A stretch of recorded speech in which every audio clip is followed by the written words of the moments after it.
Jasmine Williams stared at her phone in disbelief. 3 million views. Her hands trembled as another notification lit up her screen. Reuters confirms Skyline Airways stock plummets 40% after viral racial incident.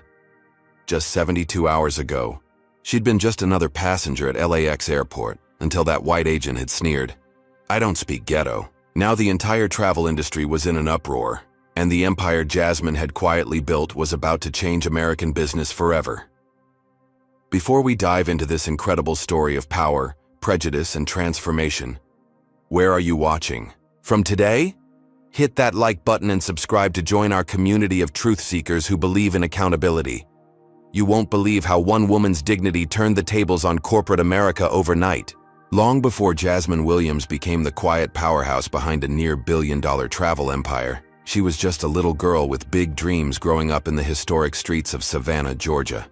The sultry southern heat and swaying moss-draped oaks of her childhood concealed the harsh reality of her circumstances.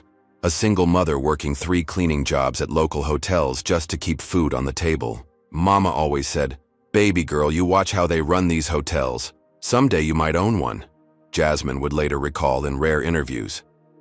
Those hotels where her mother scrubbed toilets and changed sheets for wealthy white tourists became Jasmine's first classroom in business. At 37, Jasmine had transformed from that hotel maid's observant daughter into the founder and CEO of Black Voyagers Collective, a powerhouse consortium connecting over 300 Black-owned travel agencies across America. Her business card might have said CEO, but her influence remained intentionally under the radar. She preferred results over recognition, impact over accolades. The childhood that shaped her business acumen was anything but easy. Their small apartment in a neglected part of Savannah often went without air conditioning during brutal Georgia summers. School presented its own challenges, with teachers who frequently overlooked Jasmine's raised hand and administrators who seemed surprised by her aptitude for mathematics and strategic thinking. I remember being told college wasn't realistic. For someone from my neighborhood, Jasmine once shared with a group of young Black entrepreneurs. That word, realistic, it's often code for stay in your place. Everything changed when Jasmine's church sponsored a youth trip to Washington, D.C. during her sophomore year of high school. The 14-hour bus ride north exposed her to a world beyond Georgia's borders. Standing before the Lincoln Memorial, something clicked for the 15-year-old. Travel could transform perspective, and perspective could transform lives. With a newfound determination, Jasmine threw herself into her studies. Her bedroom walls became covered with maps instead of boy band posters. She started a small neighborhood business creating personalized travel itineraries for church members planning family vacations, charging just $10 per plan. "People thought I was crazy spending all that time researching places I'd never been," she told her staff years later. "But I was building something they couldn't see yet." Her academic performance eventually earned her a partial scholarship to Howard University, but it wasn't enough. Undeterred, Jasmine worked nights at a local hotel while carrying a full course load in Howard's business program. Those exhausting years taught her resilience and revealed her purpose, identifying the massive untapped potential in the Black travel market. Her senior thesis, The Undervalued Billion, African American Travel Expenditure and Market Opportunity, became the blueprint for what would eventually become Black Voyagers Collective.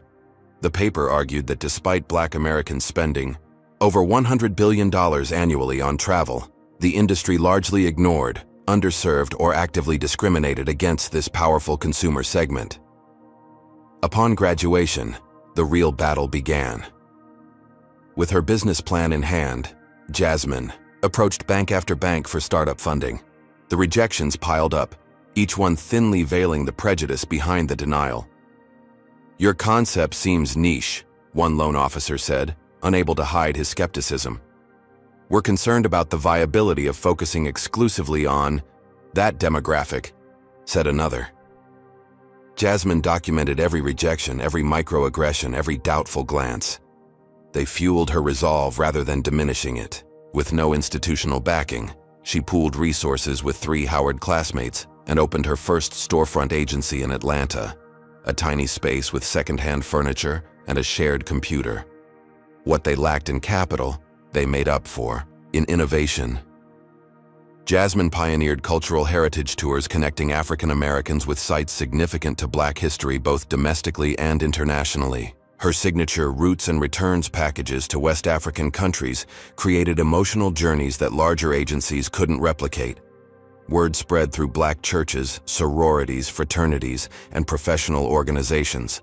Within 3 years, Jasmine's little agency had grown enough to open a second location in Charlotte. By year 5, she had developed a different vision. Rather than expanding her individual brand, she began building a network of Black-owned travel agencies across the country. "We're stronger together," became her mantra as she approached independent Black-owned agencies with her consortium concept. "The airlines and hotel chains ignore us individually, but they can't ignore us collectively." The model was revolutionary. Small agencies maintained their independence and local character, while gaining the purchasing power and technological infrastructure of a much larger organization. Jasmine's consortium negotiated preferential rates with airlines, hotel chains, and cruise companies by leveraging their combined booking volume. By her 10th year in business, Black Voyagers Collective had grown to 50 agencies. By year 15, over 300 agencies had joined, collectively representing nearly $1 billion in annual travel bookings. All while Jasmine maintained a deliberately low profile in the broader business world. Which is why, on that fateful morning, when Jasmine arrived at Los Angeles International Airport for what should have been a routine flight to New York, no one, not the Skyline Airways staff, not their corporate executives, not their shareholders, had any idea of the power possessed by the Black woman with the Savannah accent who approached their premium customer counter. She was heading to New York to finalize a partnership deal with Skyline Airways, a deal worth hundreds of millions in annual bookings. Black Voyagers Collective would direct a significant portion of their business to Skyline in exchange for preferential rates, priority services, and collaborative marketing initiatives celebrating Black heritage destinations. The contract was drafted, the presentations prepared, the meeting with Skyline's executive team scheduled for the following morning. All Jasmine needed to do was board her flight. She checked her reflection one last time in her hotel mirror before heading to the airport. Her natural hair styled in a professional updo, her navy blue suit impeccably tailored, her posture straight and confident. She had played this game long enough to know the unwritten rules. In certain spaces, Black excellence had to be undeniable. "Just another day of being twice as good," she whispered to herself, a reminder of her mother's constant refrain throughout her childhood. She had no way of knowing that this routine business trip would catalyze a reckoning that would shake an entire industry to its core. The morning sun streamed through the soaring glass walls of LAX's Terminal 4 as Jasmine rolled her carry-on suitcase across the polished floor. She'd allowed plenty of time, a full 2 hours before her flight to New York, knowing that even first-class tickets and executive status didn't exempt Black travelers from the random additional screenings that somehow never seemed random. Sure enough, at the TSA checkpoint, Jasmine was pulled aside while several white business travelers sailed through. "Ma'am, we need to check your bag again," the agent said flatly. Jasmine maintained her pleasant expression, having long ago mastered the art of swallowing frustration. "Of course," she replied, stepping aside to the secondary screening area. The agent rifled through her meticulously packed luggage, disrupting her carefully organized documents for the Skyline presentation. Next came the enhanced pat-down and additional questions about her travel purpose. 15 minutes later, when she was finally cleared, Jasmine calmly repacked her belongings and proceeded to the Skyline Airways premium counter. She checked her watch. Still plenty of time, thankfully. The premium counter had 3 agents working but only one customer being served. A middle-aged white man in an expensive suit who was laughing comfortably with the agent helping him. Another agent, a blonde woman with a nameplate reading Beverly Holt, was typing at her computer with no customer. Jasmine approached Beverly's position with a warm smile. "Good morning." Beverly glanced up, then back at her computer, continuing to type without acknowledging Jasmine. After nearly 30 seconds of being ignored while standing directly in front of the counter, Jasmine spoke again. "Excuse me, I'd like to check in for my flight to New York, please." Beverly sighed audibly, as if Jasmine's presence was an unwelcome interruption. Boarding pass and ID, she said without making eye contact, extending her hand with palm up. Jasmine provided her digital boarding pass and driver's license. Beverly examined her ID with unusual scrutiny, looking between the photo and Jasmine's face multiple times. "Business or pleasure?" Beverly asked, her tone suggesting she already had assumptions about the answer. "Business," Jasmine replied pleasantly. "I have a meeting tomorrow morning." Beverly made a non-committal noise and continued typing. "Your flight boards at gate 42 in 90 minutes. "Thank you," Jasmine said. "I'd also like to use my executive points to request an upgrade if one's available." It was a simple request, one she'd made dozens of times before. What happened next would change everything. When Jasmine spoke, her Savannah accent naturally emerged, the gentle lilt that rounded her vowels and gave her speech its melodic quality. It was subtle, but unmistakably Southern, a connection to her roots that she'd never tried to erase despite years in corporate America. Beverly looked up with an exaggerated expression of confusion. Then, loudly enough for nearby passengers to hear, she said, "I don't speak ghetto. Can someone who speaks English help this woman?" The terminal seemed to freeze. Conversations halted mid-sentence. The white businessman who had been chatting amicably with the other agent turned to stare, his expression uncomfortable, but silent. Jasmine felt as if she'd been physically struck. Heat rushed to her face, but decades of navigating white spaces had trained her to control her visible reactions. Her voice remained steady, though slightly quieter. "Excuse me?" "I said I can't understand you," Beverly replied, now smirking. "Maybe try speaking proper English if you want service." With deliberate calmness, Jasmine reached for her phone in her purse and opened the camera app, setting it to record. Years of documenting discrimination had taught her the importance of evidence. "I'd like your employee ID number, please," Jasmine said, holding her phone visibly. Beverly's demeanor instantly changed. "Are you recording me? That's against company policy. You can't do that." "It's not against the law in California," Jasmine replied evenly. "And I'd still like your employee ID." "You're being aggressive now," Beverly said, her voice rising. "I'm going to have to ask you to step aside or I'll call security." "I'm standing perfectly still and speaking calmly," Jasmine noted, still recording. "I simply asked for your employee ID after you mocked my accent and used a racial slur to describe my speech." Around them, other passengers had begun taking out their own phones. The power dynamic was shifting, but Beverly didn't seem to notice. "Security!" Beverly called out. "We have an aggressive passenger." A young black security officer approached, taking in the scene, a composed black woman in business attire holding a phone, and an agitated white gate agent. His expression suggested he immediately understood the dynamics at play. "What seems to be the problem?" he asked, addressing both women neutrally.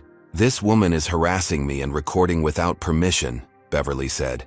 "And now she's causing a disturbance." The security officer turned to Jasmine. "Ma'am?"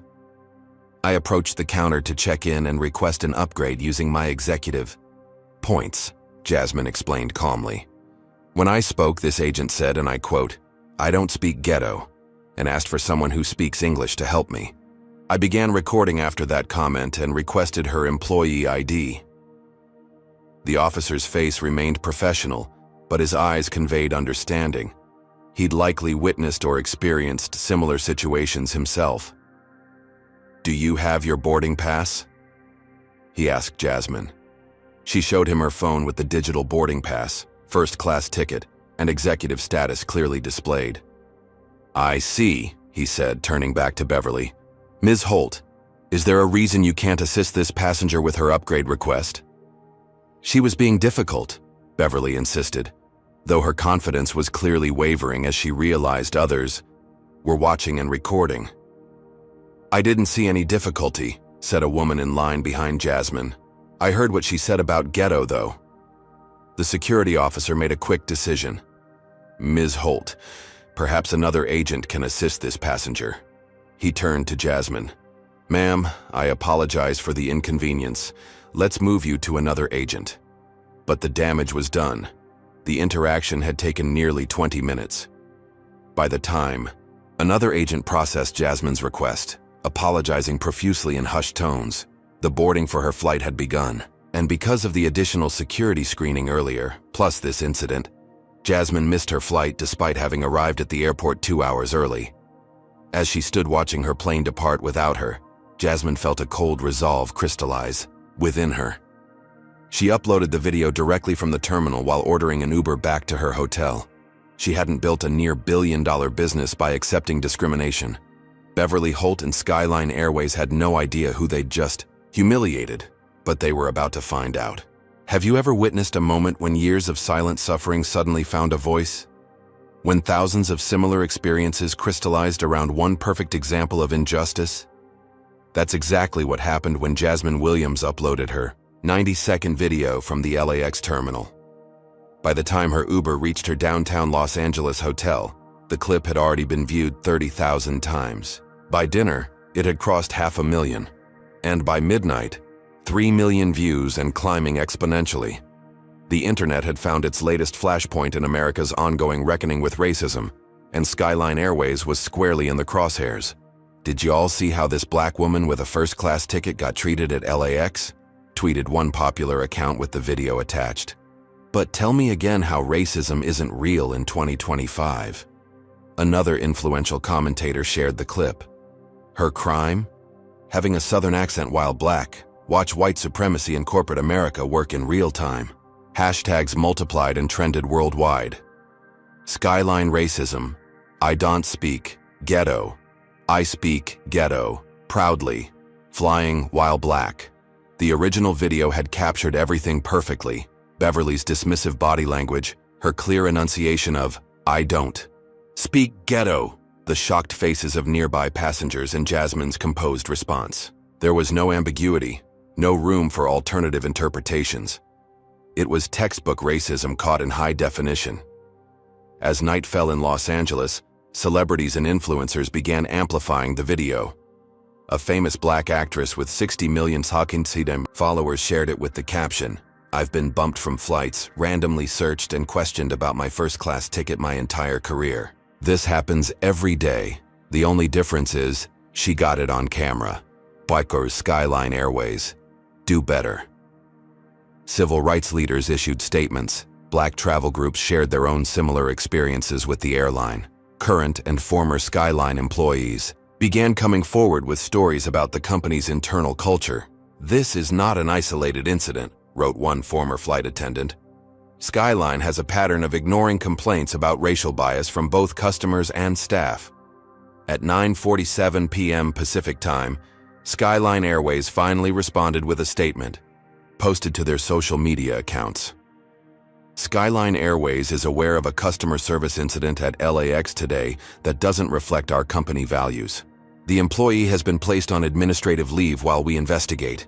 We apologize for any misunderstanding and remain committed to serving all our passengers with respect. The statement only fueled the fire. The comment section exploded. Misunderstanding. She said, I don't speak ghetto. What's to misunderstand? Notice how they can't even say the word racism in their apology. Administrative leave. Paid vacation until this blows over. Meanwhile, journalists were digging. By morning, 3 separate passengers had come forward with previous complaints about Beverly Holt, all involving interactions with passengers of color. According to internal sources, these complaints had been filed but never addressed by management. A tech reporter discovered that Beverly's personal social media accounts contained several questionable posts about immigrants and minorities, somehow overlooked by Skyline's HR department. The story jumped from social media to mainstream news outlets. Morning shows ran segments featuring the clip. Cable news panels debated the implications. Business publications analyzed the potential impact on Skyline's brand and stock value. Skyline's CEO, Raymond Wilson, a 60-year-old white man who had risen through the ranks over 30 years with the company, agreed to a live interview with a major network, a decision his PR team would immediately regret. Look, we take customer service very seriously, Wilson said, looking uncomfortable in front of the cameras. What happened was unfortunate and doesn't reflect our company values. But Mr. Wilson, the interviewer pressed, The employee specifically used a racial stereotype saying, "I don't speak ghetto." How is Skyline addressing the clearly racial component of this incident? Wilson shifted in his seat. We're investigating all aspects of the interaction. Skyline serves millions of diverse customers each year without incident. This appears to be an isolated case.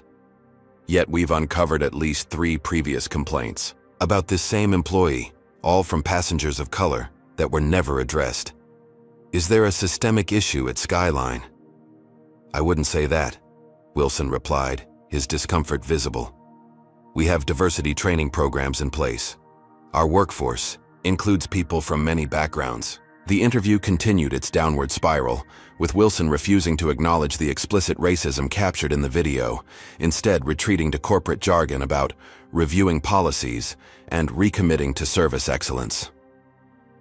The damage was done. Wilson had failed the most basic test of leadership, acknowledging obvious wrongdoing directly and taking immediate responsibility. Through it all, Jasmine Williams maintained her silence publicly. She issued no statements, gave no interviews, made no further social media posts. The video spoke for itself. Back in her hotel room, she watched the story unfold with a calculating eye. This wasn't just a personal humiliation anymore. It was a leverage point, a rare moment when public attention aligned perfectly with long overdue accountability. Jasmine had built her career understanding systems and how to change them. She recognized both the trauma of what had happened and the strategic opportunity it presented. This could be a momentary viral story that faded within days, or it could become a catalyst for actual structural change. The difference would come down to what she did next. She began making calls to her network, not to the press, not to activists, but to the 50 most influential agency owners within Black Voyagers Collective. She arranged an emergency virtual meeting for 8 a.m. the next morning. Don't comment publicly yet, she instructed each person. I have a plan. As midnight approached, Jasmine reviewed the presentation she'd prepared for her now canceled meeting with Skyline executives. The slides showcased Black Voyagers Collective's impressive booking numbers with the airline, $115 million annually, and projected to grow to $200 million with the new partnership, numbers that Skyline Airways was counting on, numbers they had no idea were now in jeopardy. Jasmine closed her laptop and finally allowed herself a moment to process the day's events. The humiliation, the familiar sting of being reminded that, no matter her accomplishments, some would only ever see her skin color and judge her for it. But tomorrow would be different. Tomorrow she would remind herself in the world of exactly who she was and the power she wielded. What do you think would be the most effective response to such blatant discrimination? Comment number 1 if you believe public pressure and social media are enough to create real change. Or number 2, if you think economic consequences are the only language corporations truly understand. Like and subscribe if you want to see how Jasmine uses her hidden power to transform an entire industry overnight. What would you do if you secretly controlled $950 million in business that a company took for granted? At precisely 8:00 a.m. Pacific Time, Jasmine Williams appeared on the screens of 50 Black business owners across America. These weren't just any entrepreneurs. They were the top agency owners within Black Voyagers Collective, representing the consortium's largest booking volumes and most influential voices. From her hotel suite, Jasmine looked composed and resolute despite having slept barely 3 hours. She wore a structured burgundy blazer, her natural hair framing her face, in a halo of tight coils. No trace of the previous day's humiliation showed on her features, only determination. Thank you all for joining on such short notice, she began. By now I'm sure you've seen the video. Nods and grave expressions filled the grid of faces on her screen. What happened to me yesterday is nothing new. It's what our parents experienced, what we experience, and sadly what our children still experience. The only difference is that this time we have it on video, and this time we have the power to do something about it. She shared her screen, revealing a meticulously prepared presentation. The first slide displayed a simple number, 953,582, 405. That's the total annual booking value of Black Voyagers Collective across all 312 agencies in our network, Jasmine explained. Nearly $1 billion in travel spending that we direct to airlines, hotels, cruise lines, and tour operators of our choosing. She clicked to the next slide, which broke down their airline expenditure by carrier. Skyline Airways receives $115 million from our collective annually. That represents roughly 4% of their domestic revenue. Significant, but not their largest client. Another click revealed the next slide. Partnership expansion proposal. Projected $200 million annual bookings by 2027. This is what I was traveling to New York to present. A partnership that would have nearly doubled our business with Skyline over the next 2 years. The faces on screen registered shock as they connected the dots. To be clear, Jasmine continued, Skyline Airways has no idea that the woman their gate agent humiliated yesterday is the CEO of a consortium controlling nearly $1 billion in travel revenue. They have no idea that the ghetto accent they mocked belongs to the person who was about to direct an additional $85 million in annual bookings their way. Dwayne Jackson, owner of Atlanta's largest black-focused travel agency, spoke up. So what are you proposing, Jasmine? I'm proposing we show them exactly who we are and what we're worth. Her voice was calm but carried unmistakable resolve. I'm proposing that effective immediately, all 300-plus agencies in our network cease booking with Skyline Airways. Completely, not a single ticket. And we quietly redirect that $115 million to their competitors. The silence that followed was heavy with the weight of her proposal. Finally, Tamara Washington from Chicago spoke. That's a major move, Jasmine. It could affect our bottom lines too. Some routes, Skyline offers the best options for our clients. Jasmine nodded. I understand the sacrifice I'm asking for. This isn't about revenge. It's about accountability and creating actual change. For too long, companies have gotten away with performative apologies while continuing the same discriminatory practices. They issue statements, promise training, maybe fire one employee, and nothing fundamentally changes. She displayed the next slide, a comprehensive analysis of alternative carriers that could absorb their Skyline bookings with comparable routes and pricing. I've run the numbers. Yes, there will be some short-term disruption and potentially slightly lower commissions for about 3 months. I'm prepared to have the consortium absorb those differences to keep everyone whole. More agency owners began unmuting to voice support. I'm in, said James Thompson from Detroit. My daughter had a similar experience with them last year. Nothing came of our complaint. Count Phoenix with you, added Layla Barker. We've had issues with Skyline for years. One by one, the agency owners expressed solidarity. Within 20 minutes, all 50 had agreed to Jasmine's plan despite the financial risk. Thank you, Jasmine said, visibly moved by their unity. Starting today, we implement a complete booking freeze with Skyline. No announcements, no public statements yet. We just quietly stop sending them business and wait for them to notice. She outlined the technical implementation, how their shared booking system would be updated to remove Skyline as a preferred carrier, suggested scripts for agents to use when recommending alternatives to clients, and contingency plans for existing bookings. What about the video? Asked Omar Phillips from Philadelphia. You've been silent publicly. Are you planning to speak out? Not yet, Jasmine replied. The video speaks for itself, and I want Skyline to feel the economic impact before they even connect it to me. Let them puzzle over why their bookings are suddenly dropping before they realize who they're really dealing with. After the meeting concluded, Jasmine opened her email and composed a brief professional message to Skyline Airways partnership team. Due to unforeseen circumstances, I need to cancel our meeting scheduled for tomorrow in New York. I'll have my team reach out to reschedule at a later date. Regards, Jasmine Williams, CEO, Black Voyagers Collective. No explanation, no reference to the incident. Just a simple cancellation that gave no indication of the economic earthquake she had just set in motion. Meanwhile, Skyline's crisis management team was spiraling deeper into a self-created disaster. Their tepid initial response had only intensified public outrage. Internal emails obtained by journalists revealed executives discussing how to make this go away without costly diversity initiatives. One particularly damaging email from Skyline's VP of Operations read, Let's just wait for the next news cycle. These things blow over if we don't add fuel by overreacting. We can't let Twitter dictate company policy. Beverly Holt remained on administrative leave rather than being terminated, despite the clear evidence and growing list of previous complaints against her. The company's statement referred to an ongoing investigation that seemed designed to delay actual accountability. What Skyline failed to understand was that while they were playing their usual crisis management game, an invisible economic vice had begun tightening around them. In travel agency computers across America, a subtle but seismic shift was occurring as hundreds of agents who specifically served Black travelers began booking their clients on any airline but Skyline.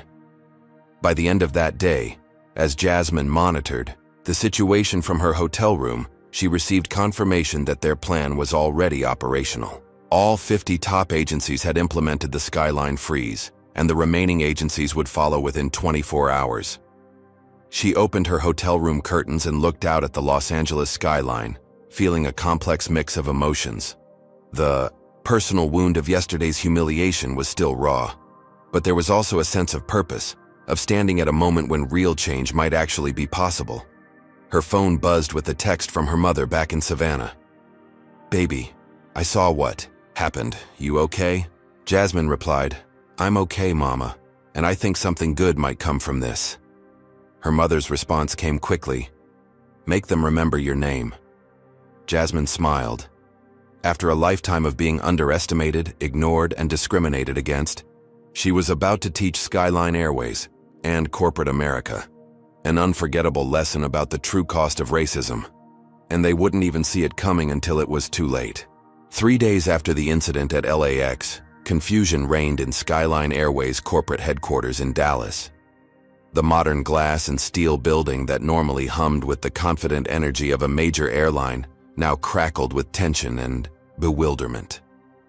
In the analytics department on the 11th floor, data scientist Rachel Chen stared at her screen with growing alarm. She'd been monitoring booking patterns since the viral video emerged, expecting some impact, but nothing like what she was seeing. "This doesn't make sense," she muttered, refreshing the dashboard. The numbers remained stubbornly, disturbingly low. Rachel picked up her phone and dialed her supervisor.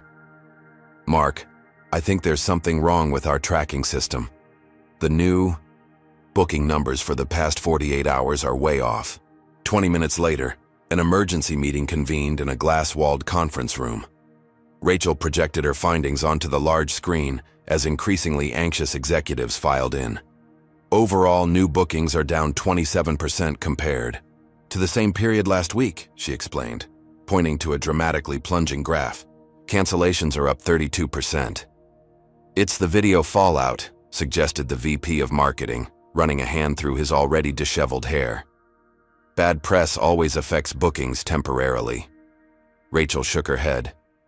"I thought so too, but I've compared this to previous PR crises. This is different. The pattern doesn't match typical consumer backlash." She clicked to the next slide, showing a detailed breakdown.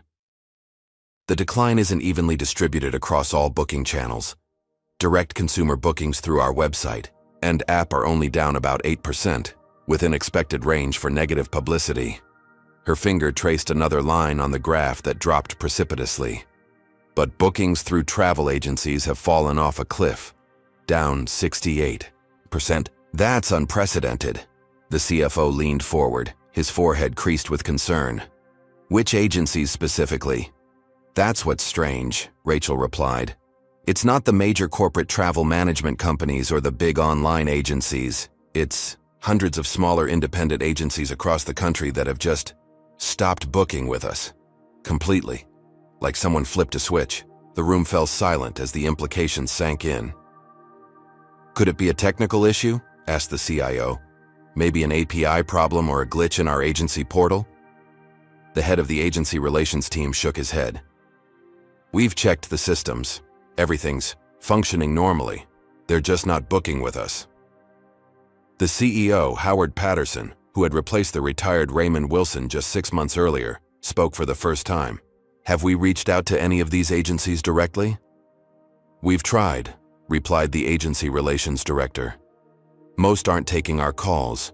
The few that did were polite but vague, saying they're exploring other carrier options or diversifying.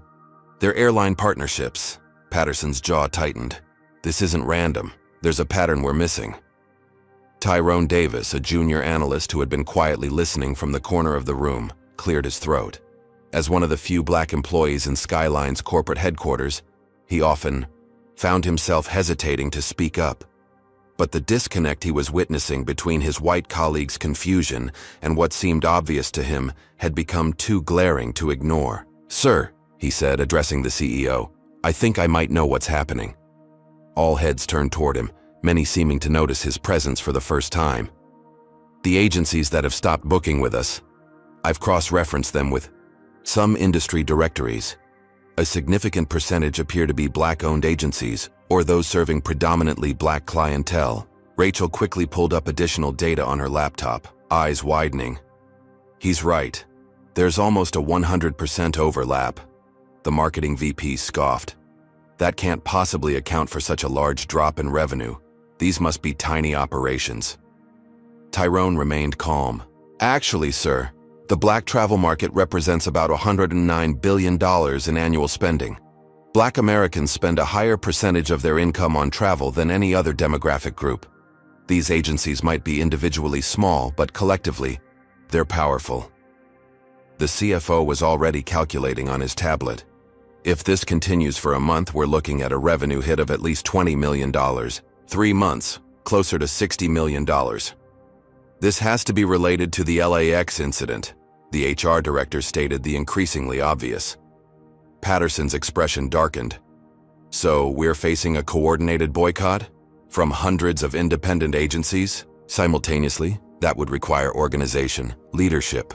Maybe they're connected somehow," suggested Rachel. "A network or association." The room fell into troubled silence again, broken when the CEO's assistant hurried in with a tablet. "Sir, you need to see this. Our stock has dropped 18% since market opening." Patterson took the tablet, face grim as he read the financial news headline. "Skyline Airways stock plummets amid mysterious booking collapse following racial incident." "Find out who's behind this," Patterson ordered.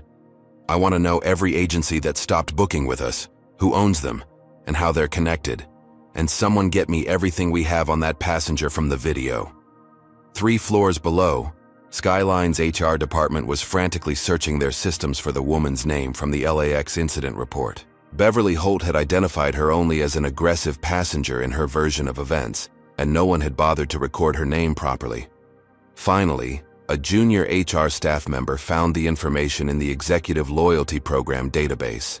"Jasmine Williams," she read aloud, "CEO of something called Black Voyagers Collective." Within minutes, the information reached Patterson, who immediately conducted a web search on his phone. His face drained of color as he read the description from their website.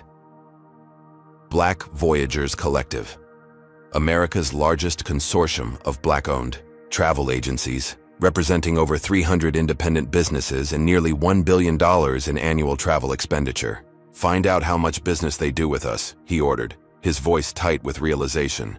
"And get Jasmine Williams on the phone. Now." By late afternoon, Skyline's executive team had pieced together the devastating truth. They had not simply mistreated an ordinary passenger. They had humiliated the head of a nearly billion-dollar travel consortium that controlled over $115 million in annual bookings with their airline. A consortium that had, overnight and without announcement, directed all that business to their competitors. The stock continued its freefall, closing down 27% for the day. Financial analysts were baffled by the sudden collapse in Skyline's bookings and investor confidence. Meanwhile, all attempts to reach Jasmine Williams proved futile. Her office politely informed callers that Ms. Williams was unavailable and not currently scheduling meetings with Skyline representatives. In a desperate move, Patterson released another public statement, this one finally acknowledging the unacceptable racial bias in the incident and announcing Beverly Holt's termination, effective immediately. The statement promised a thorough review of customer service practices and enhanced diversity training. But it was too little, too late. the invisible economic stranglehold tightened. By day's end, Skyline's booking systems showed a 79% reduction in travel agency bookings nationwide. In her Los Angeles hotel room, Jasmine watched the airline's stock price tumble with grim satisfaction. She had spent a lifetime being underestimated by companies like Skyline, corporations that viewed diversity as a marketing slogan rather than a fundamental value, that treated Black customers as an afterthought, that allowed employees like Beverly Holt to discriminate without consequence. Her phone had been ringing constantly with calls from Skyline executives that she deliberately let go to voicemail. The time for conversation would come, but not yet. First, they needed to understand exactly what they were dealing with and what real accountability might cost them. As evening fell, Jasmine received confirmation that all 312 agencies in her network had successfully implemented the Skyline freeze. Not a single ticket had been booked with the airline through their consortium that day. She sent a simple message to her leadership team. Phase 1 complete. Hold the line. What happens when a single incident of discrimination captures the perfect storm of timing, visibility, and economic leverage? When years of similar experiences finally crystallize around one irrefutable example? When those who have long suffered in silence suddenly realize their collective power? The answer unfolded dramatically in the days following the LAX incident, as what began as one woman's humiliation transformed into a national conversation about how Black customers are treated across American industries. The movement that grew around Jasmine Williams' 90-second video transcended the original incident, tapping into a reservoir of shared experiences and pent-up demand for accountability. While Skyline Airways stock continued its precipitous decline, now down 42%, the impact spread far beyond a single company. By the 5th day after the incident, influential Black business networks beyond the travel industry began reaching out to Jasmine, offering solidarity and coordination. The National Association of Black Accountants announced they would review their corporate travel policies. The Black Chambers of Commerce in 12 major cities encouraged member businesses to reconsider relationships with Skyline and its partner companies. Black celebrities with endorsement deals connected to Skyline or its parent company publicly terminated their contracts. A prominent Black film director pulled his production company's advertising from Skyline's in-flight entertainment system. Black influencers across platforms from YouTube to Instagram launched the Fly Anything But Skyline Challenge, documenting themselves choosing competitor airlines. The hashtag #WhatWeFace took over social media as Black professionals shared their own workplace discrimination stories, creating a devastating mosaic of similar experiences across industries, positions, and geographic locations. I've been asked if my medical degree is real by patients refusing my care. What we face. Security follows me around department stores while white shoplifters walk out with merchandise. What we face. My white colleague was promoted after I trained him. I've been not quite ready for 5 years. What we face. I straighten my hair for job interviews because I know what happens when I don't. What we face. The collective testimony was powerful precisely because it was so ordinary. These weren't unusual horror stories, but daily indignities familiar to millions. Until now, Jasmine had maintained her public silence, letting the video and the economic impact speak for themselves. But as the movement grew, she recognized the need for clear leadership and context. After careful consideration, she agreed to a single interview with a respected Black journalist whose work focused on the intersection of race and economics. The resulting conversation, broadcast on the 6th evening after the incident, was immediately hailed as a watershed moment in discussions of corporate accountability for racism. Seated in a simple chair against a neutral background, Jasmine appeared composed and resolute in a tailored emerald suit, her natural hair framing her face. "I want to be clear about something," she said early in the interview. "This isn't about one incident or one airline. This isn't about one employee saying something offensive. This is about systems that allow discrimination to flourish without consequence." The interviewer nodded. "Yet your response has been uniquely effective. Can you talk about the economic strategy you employed?" Black Americans control over $1 trillion in annual spending power. Jasmine explained. For generations, we've been told that our only power is protest, marching, boycotting as individuals, raising awareness. Those tools remain vital. But we've overlooked our tremendous economic leverage. She leaned forward slightly. The travel industry alone sees over $100 billion annually from Black travelers. Yet we're consistently treated as afterthoughts, subjected to extra scrutiny, seated near restrooms, pulled aside for random screening, questioned about our first-class tickets. And you had already organized this economic power through your consortium. Black Voyagers Collective represents nearly $1 billion in annual travel bookings, Jasmine confirmed. We built this network over 15 years, connecting hundreds of Black-owned travel agencies nationwide. We've always used our collective purchasing power to negotiate better rates and services.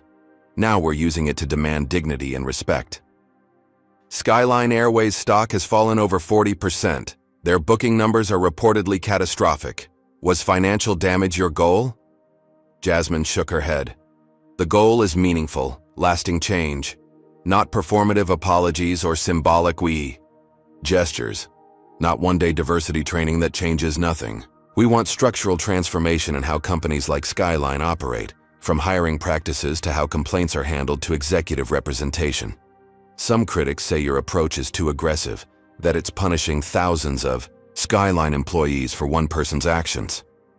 Those critics misunderstand what happened, Jasmine replied calmly. Beverly Holt said those words, yes. But Skyline Airways created a culture where she felt comfortable saying them. They ignored previous complaints about her. Their initial response couldn't even acknowledge the racism involved. Their CEO went on national television and called it an unfortunate customer service incident. She continued, true accountability isn't just firing one employee after public pressure. It's examining and changing the systems that protected her behavior for years. And sometimes, unfortunately, financial consequences are the only language corporations truly understand. The interview continued for nearly an hour, with Jasmine articulating a vision that resonated far beyond the specific incident. By morning, clips had been viewed tens of millions of times, and Jasmine Williams had emerged as a powerful new voice in America's ongoing conversation about race and corporate responsibility. Meanwhile, Skyline's competitors recognized the opportunity unfolding before them. 3 major airlines announced new diversity initiatives within days. 2 reached out directly to Black Voyagers Collective with partnership proposals that included specific commitments to anti-racism training, diverse hiring targets, and improved complaint procedures. Beverly Holt, the gate agent whose words had sparked the firestorm, made the catastrophic decision to accept an interview request from a conservative commentator. Her appearance did nothing to help Skyline's cause. I'm being canceled for something everyone's thinking, she claimed, visibly emotional. I don't have a racist bone in my body. Some people are just too sensitive these days. When asked if she would apologize to Jasmine specifically, Beverly bristled. For what? Doing my job? Maybe if people want to be understood, they should learn to speak properly. The interview was a disaster that only further damaged Skyline's already tattered reputation. For Jasmine, the public spotlight brought mixed consequences. Her inbox filled with thousands of messages, many supportive but others containing threats, racial slurs, and vicious personal attacks. Security consultants advised additional precautions for her home and office. Conservative media outlets began running segments questioning her motives and business practices. In private moments, alone in her hotel room, or on the secure line with her mother, Jasmine allowed herself to feel the emotional weight of it all. The humiliation she'd experienced at LAX. The painful memories it had triggered of similar moments throughout her life. The pressure of suddenly becoming the face of a movement. The responsibility of wielding economic power that affected thousands of livelihoods. You sure you're okay, baby? Her mother asked during their nightly call. Some days are harder than others, Jasmine admitted. I never wanted to be front and center like this. I just wanted to build my business. You were ready for this moment, even if you didn't choose it, her mother replied. All those times they underestimated you, all those rooms where they ignored your raised hand. You were preparing for now. Jasmine smiled, drawing strength from her mother's unwavering faith in her. "I just want to make sure something real comes from this, something that lasts." "It will," her mother assured her, "because you won't settle for anything less." As the seventh day after the incident dawned, Skyline Airways stock had fallen a staggering 47%. Financial analysts were issuing serious concerns about the company's viability if the situation continued. And the board of directors called an emergency meeting to discuss the company's very survival. Have you ever been in a situation where you had more influence than others realized? Comment number 1. If you've ever had to use your hidden power to create positive change. Or number 2, if you believe economic pressure is the most effective way to transform corporate behavior. Like and subscribe to see how Skyline Airways responds to this existential crisis. With their stock in free fall and bookings evaporating, will they finally understand what real accountability looks like? The 23rd floor executive boardroom of Skyline Airways' Dallas headquarters had never seen a Sunday emergency meeting in the company's 40-year history. Yet here they were, 14 grim-faced board members gathered around the polished, mahogany table, staring at financial projections that looked more like a corporate obituary than a forecast. If this continues another 2 weeks, we'll need to begin preparations for Chapter 11, the CFO concluded, clicking to his final slide. Our cash reserves are substantial, but the rate of decline is simply unsustainable. Howard Patterson, the CEO, loosened his tie slightly. 8 days into the crisis, he had aged visibly, his eyes shadowed, his normally confident demeanor replaced by tense exhaustion. "It's not just the booking freeze from Black Voyagers Collective anymore," he said. "It's spreading. Corporate accounts are pausing their contracts. Universities are implementing travel policies excluding us. The viral aspect has taken on a life of its own." Francine Michaels, one of the board's longest-serving members, removed her glasses. "Then we need to take dramatic action, immediately. This is no longer about public relations. It's about survival."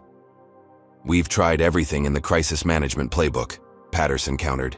"We fired Beverly Holt. We've issued increasingly stronger apologies. We've announced diversity training initiatives. Nothing's working."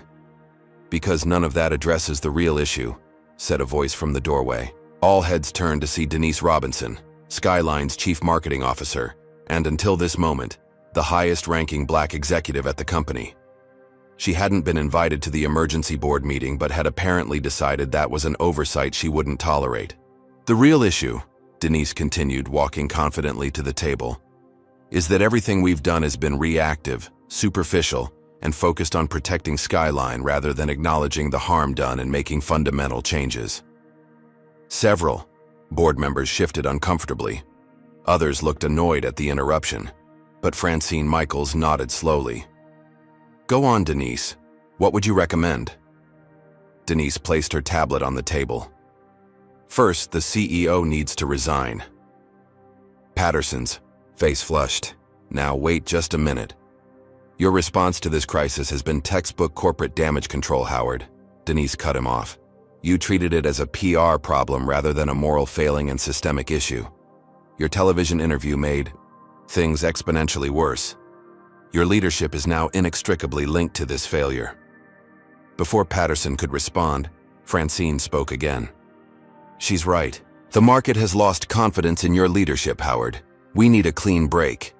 The room erupted in tense discussion, but the outcome was inevitable. By midday, Howard Patterson had submitted his resignation, effective immediately. The board unanimously appointed Denise Robinson as interim CEO, the first Black woman to lead a major American airline. Her first official act was to reach out personally to Jasmine Williams. "Ms. Williams, this is Denise Robinson, newly appointed interim CEO of Skyline Airways," she said when Jasmine finally accepted her call. "I believe we need to meet, in person, as soon as possible." There was a pause before Jasmine responded. "I'm listening." "Not over the phone," Denise insisted. "What I'm proposing requires a face-to-face conversation. I can come to you wherever you are." 24 hours later, Denise arrived at Jasmine's office in Atlanta, accompanied only by Skyline's general counsel. Jasmine had assembled her entire executive team, 6 black women and men who had helped build Black Voyagers Collective from the ground up. The contrast between this meeting and what would have occurred with the previous Skyline leadership was immediately apparent. Denise didn't attempt to minimize what had happened or deflect responsibility. What Beverly Holt did was inexcusable, she began. But more inexcusable was our company's failure to address similar complaints in the past, our inadequate initial response, and our attempt to treat racism as a customer service mishap. For all of that, I offer my sincere apology, not as a PR statement, but as the starting point for real change. Jasmine maintained her composed, evaluative expression. I appreciate your directness, Ms. Robinson, but apologies without action mean nothing at this point. I agree completely, Denise replied. That's why I'm here with concrete proposals.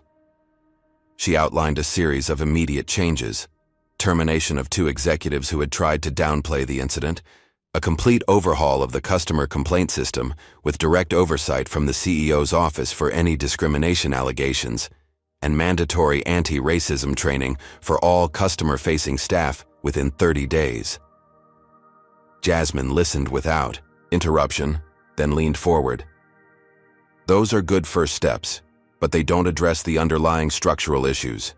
We need to see fundamental transformation, not just crisis management. Then she presented her own list of demands: mandatory company-wide anti-racism training developed and led by respected Black educators, specific hiring targets for Black employees at all levels, including executive positions, a $50 million investment in programs supporting Black tourism and travel education, complete transparency in addressing discrimination complaints, and regular independent audits of Skyline's progress. Skyline's general counsel visibly blanched at the scope and cost of these demands.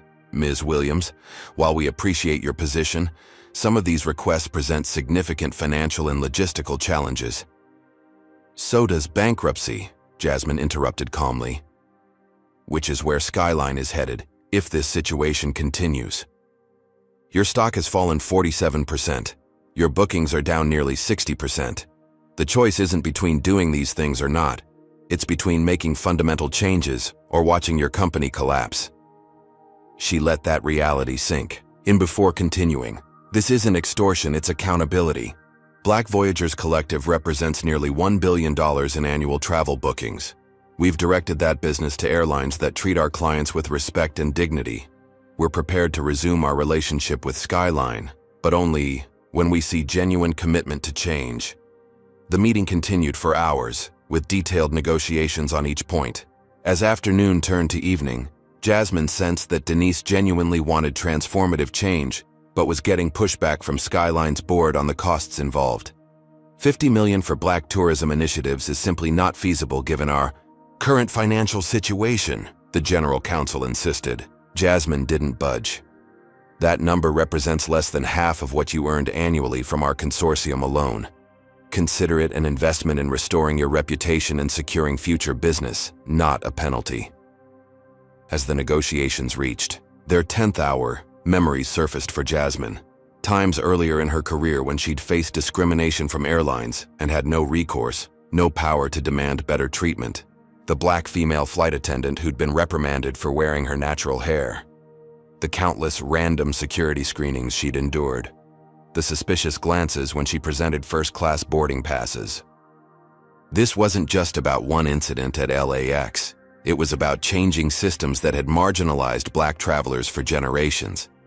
Near midnight, they seemed close to agreement on most points, but Skyline's representatives still balked at the full financial commitment and timeline Jasmine demanded. We need time to implement these changes, Denise explained. And the board is concerned about the precedent this sets. They're worried other groups will make similar demands. If other marginalized groups demand to be treated with dignity and respect, that should be welcomed, not feared, Jasmine replied. As for time, you've had decades. The timeline I've proposed is already generous. When it became clear that Skyline was trying to negotiate down the substantive elements rather than commit to real change, Jasmine made a decision. She stood up, signaling to her team. Thank you for coming, Ms. Robinson. I think we've gone as far as we can today. We're still negotiating, Denise protested. We can work through these sticking points. What I'm hearing is that Skyline wants the appearance of change without the full commitment it requires, Jasmine said. That's exactly the problem that brought us here. When your board is ready to discuss actual transformation rather than damage, control, you know how to reach me. With that, Jasmine and her team exited, leaving Skyline's representatives stunned by the abrupt end to negotiations they had believed were progressing. As they walked out of the building, Anthony Chen, Black Voyagers Collective's chief financial officer, whispered to Jasmine, "Was that the right move?" They were offering significant concessions. They were offering what they thought was the minimum to make this go away, Jasmine replied. They need to understand this isn't a negotiating tactic. These changes are non-negotiable requirements for doing business with our community. Back at Skyline's headquarters, Denise Robinson faced a difficult call with the board, explaining that negotiations had broken down. "She walked away?" the chairman asked incredulously. "After all we offered?" "She recognized that we were trying to water down the commitments," Denise replied frankly. "And she's right. We're still thinking about this as a PR crisis to manage rather than a fundamental failure requiring transformation. The demands are simply too expensive," another board member argued. "We can't commit $50 million while our stock is in freefall." Denise took a deep breath. "Then prepare for bankruptcy, because without a resolution, that's where we're headed. And soon." The board fell silent, finally confronting the existential choice before them. Accept Jasmine's terms, or risk losing everything. By day 12 of the crisis, Skyline Airways stood at a precipice. Their stock had fallen 53% from pre-incident levels. Financial analysts had downgraded their rating to sell. Competitors were aggressively moving to capture their market share, with 2 airlines already announcing expanded routes on Skyline's most profitable corridors. Inside Skyline's headquarters, the pressure had reached a breaking point. Shareholders were demanding immediate action. The board remained divided on how to respond to Jasmine Williams' non-negotiable terms. "We should wait it out," argued Walter Hoffman, one of the more conservative board members. "These social media storms always blow over eventually. If we commit to these expensive initiatives, we're setting a dangerous precedent." Denise Robinson, the interim CEO, had been listening to similar arguments for days. Her patience had worn thin. "This isn't a social media storm," she countered, her voice steel-edged with restraint. "This is a fundamental reckoning with how we've done business. Our stock has lost over half its value. Bookings are down nearly 60%. 3 major corporate accounts suspended their contracts this morning. We are bleeding millions daily, while this board debates whether treating Black customers with dignity is too expensive." The boardroom fell silent. Denise continued, "I've been with this company 15 years. I've watched us ignore complaints about racial bias from both customers and employees. I've sat in meetings where diversity initiatives were the first budget items cut. I've been the only Black voice in rooms where decisions affecting millions of diverse customers were made without consideration." She placed both hands on the table and leaned forward. "This isn't about public relations anymore. It's about whether Skyline Airways deserves to survive." Meanwhile, across the country, support for Black Voyagers Collective continued to grow. Travel groups representing Hispanic, Asian American, and LGBTQ+ communities issued statements of solidarity. The National Disability Travel Alliance announced they too had documented years of inadequate accommodation and discriminatory treatment by Skyline, and would join the booking freeze if substantive changes weren't implemented. The narrative had expanded beyond one incident to become a nationwide conversation about corporate accountability to marginalized communities. For Jasmine, the pressure was mounting from another direction. As the boycott continued, she received messages from Skyline employees worried about their jobs: flight attendants, ground crew, mechanics, many of them people of color themselves who supported the cause but feared becoming collateral damage. "Am I pushing too hard?" she asked during a late-night call with her mother. "What if this forces layoffs that hurt the very communities we're trying to help?" Her mother didn't hesitate. "Baby, change never comes easy. People said the same things during the Montgomery bus boycott, that it was hurting black bus drivers. But sometimes systems only change when they're forced to. I know, Jasmine sighed, but that doesn't make the weight any lighter. It's not supposed to be light, her mother replied gently. That's how you know it matters. The conversation strengthened Jasmine's resolve. The next morning, she issued her first public statement since her televised interview. This is not about punishing Skyline Airways or its employees. This is about creating lasting change in how corporations treat black customers and address racism within their ranks. We remain open to resuming our business relationship with Skyline when they commit fully to the structural changes required. Not symbolic gestures, not half measures, real, measurable transformation. The statement increased pressure on Skyline's board, making it clear that there would be no easy compromise or face-saving partial agreement. After nearly 14 hours of contentious debate, Skyline's board finally reached its decision. At 11:47 p.m. on the 13th day of the crisis, they voted 8-5 to accept all of Jasmine Williams's terms without modification. By morning, Skyline Airways announced the most comprehensive anti-racism initiative in airline industry history, a $50 million investment in programs supporting black tourism, travel education, and career development. Specific hiring targets for black employees at all levels, including executive positions and board membership. Mandatory anti-racism training for all employees, developed and led by respected black educators. Complete overhaul of discrimination complaint procedures with direct oversight from a newly created Chief Inclusion Officer position. Regular independent audits of the company's progress, with results made public. Financial consequences for executives if diversity and inclusion metrics weren't met. The announcement sent shockwaves through the industry. Other airlines scrambled to assess their own vulnerabilities and practices. Corporate America watched closely, recognizing that a new standard for accountability had been established. As part of the announcement, Skyline's board offered Jasmine Williams a seat as a director, a position that would give her direct influence over the company's future direction. Her initial response surprised many. She declined. "I'm not interested in being a token appointment," she explained to Denise Robinson. "If Skyline is serious about transformation, prove it first. Implement these changes. Show measurable results. Then we can discuss board representation." Denise understood. "That's fair, but I hope you'll reconsider in the future. We need your perspective permanently at the table, not just during a crisis." The conversation ended with a tentative agreement. Black Voyagers Collective would gradually resume bookings with Skyline over a 3-month period, contingent on visible progress implementing the agreed changes. As news of the agreement spread, both Jasmine and Skyline received mixed reactions. Many celebrated the outcome as a landmark victory for corporate accountability. Others criticized what they saw as capitulation to pressure.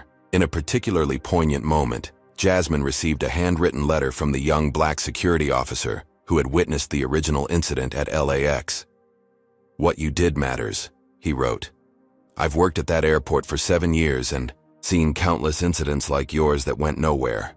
For the first time, I believe change might actually be possible." That evening, as Jasmine sat alone in her Atlanta office reviewing the finalized agreement with Skyline, she reflected on the journey that had brought her here. From a hotel maid's daughter in Savannah to a power broker who had just transformed an industry. From a woman humiliated for her accent to a leader whose voice had catalyzed a national movement. The victory wasn't perfect. No single action could erase generations of systemic discrimination. But it was a meaningful start. Proof that economic power, strategically applied, could create change where decades of polite requests had failed. Tomorrow would bring new challenges. Implementing the agreement, maintaining pressure to ensure compliance, managing the heightened public profile she'd never sought but now carried. But tonight, Jasmine allowed herself a moment of quiet satisfaction. The system had bent, just a little, toward justice. And perhaps most importantly, somewhere a young black girl might look at what had happened and understand that her voice, her dignity and her power mattered. That she didn't have to accept being told she spoke ghetto or being made to feel small because of who she was. That realization, Jasmine thought, was worth everything. 1 year later, Jasmine Williams stood in the gleaming lobby of Skyline Airways headquarters, surrounded by journalists and executives for a very different kind of meeting than her last visit. Today, she was accepting a position on the company's board of directors after declining the initial offer 12 months earlier. "I said I'd join when I saw genuine commitment to change," she explained to reporters. "Over the past year, Skyline has exceeded our expectations in implementing every aspect of our agreement. This isn't about symbolic representation anymore. It's about continuing the substantive transformation already underway." The changes at Skyline had indeed been remarkable. Under Denise Robinson, who had been confirmed as permanent CEO, the company had implemented all promised initiatives and now led the industry in diversity metrics and customer satisfaction among minority travelers. The statistics told part of the story.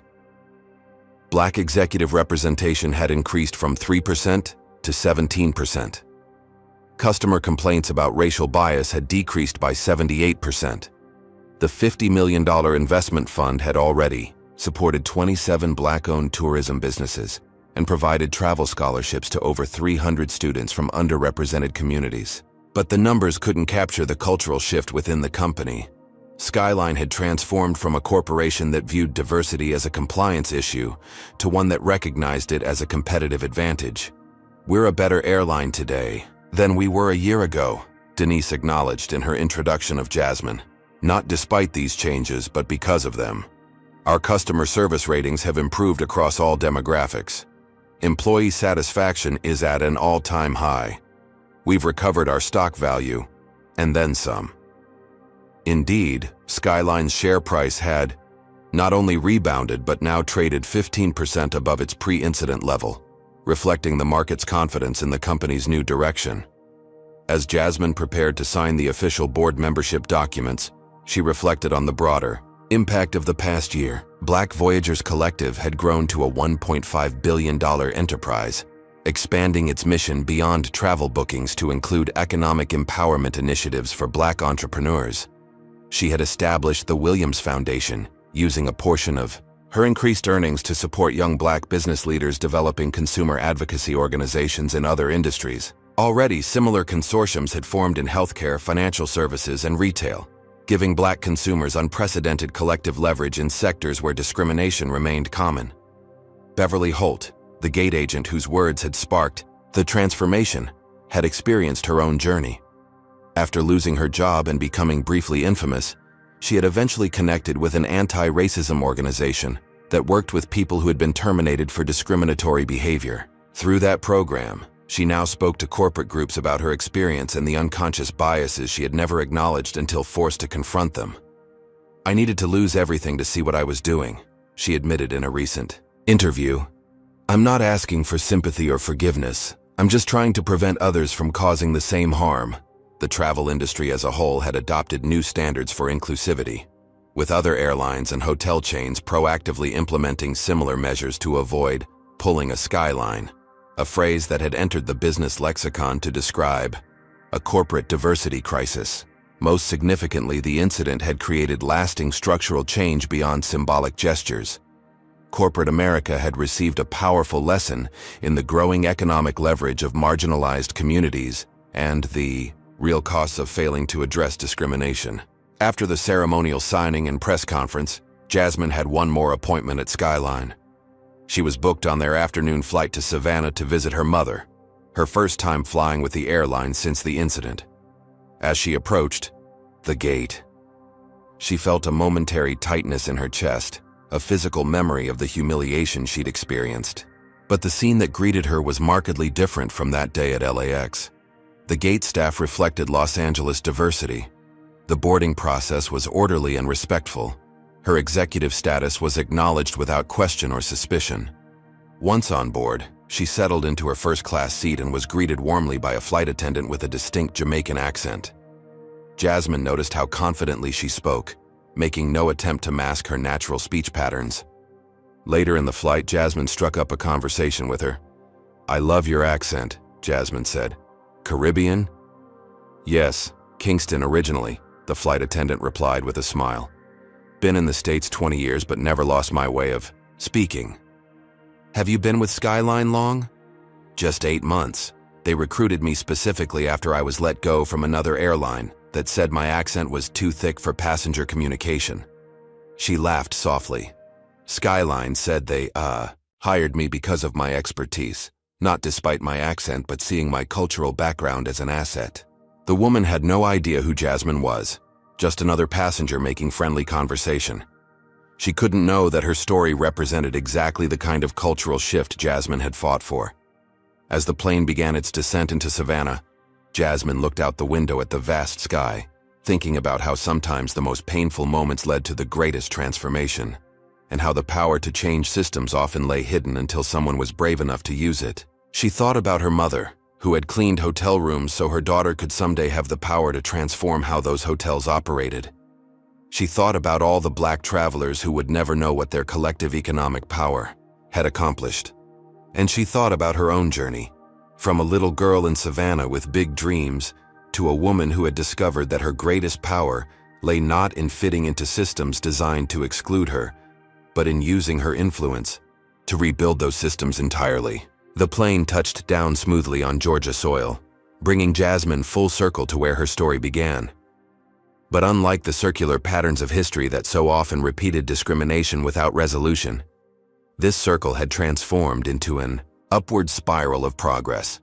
Not perfect, not complete, but undeniably changed. And that, she realized as she deplaned, was the most powerful story of all. Jasmine's story teaches us that true power often lies hidden until circumstances force us to use it. For generations, marginalized communities have been told their only recourse against discrimination was individual protest or legal action, both important but limited. What Jasmine discovered was the untapped potential of collective economic leverage. This story reveals how systems perpetuating discrimination often continue unchallenged until they face significant consequences. Skyline Airways didn't change because of moral awakening. They changed because ignoring racism became financially unsustainable. Sometimes accountability requires speaking the language organizations understand best, their bottom line. The transformation also demonstrates that meaningful change must be structural, not symbolic. Firing one employee or issuing apologies isn't enough. Real change requires examining hiring practices, complaint procedures, representation in leadership, and company culture. Perhaps most importantly, Jasmine's journey shows that dignity is non-negotiable. She refused to accept token gestures or partial measures. By standing firm in her worth and the collective value of her community, she created lasting impact far beyond one incident. The lesson is clear. Economic power, strategically applied with unwavering resolve, can transform systems that have resisted change for decades. Have you ever had to stand up against discrimination in your own life? What tools or strategies did you use to create accountability? Comment below with your experiences or thoughts on using economic influence to combat racism. If this story resonated with you, please like, subscribe, and share to help others understand the real impact of racism and the power we all have to create change. Thank you for witnessing Jasmine's journey from humiliation to transformation. May it inspire us all to recognize our own hidden power and use it to build a more equitable world.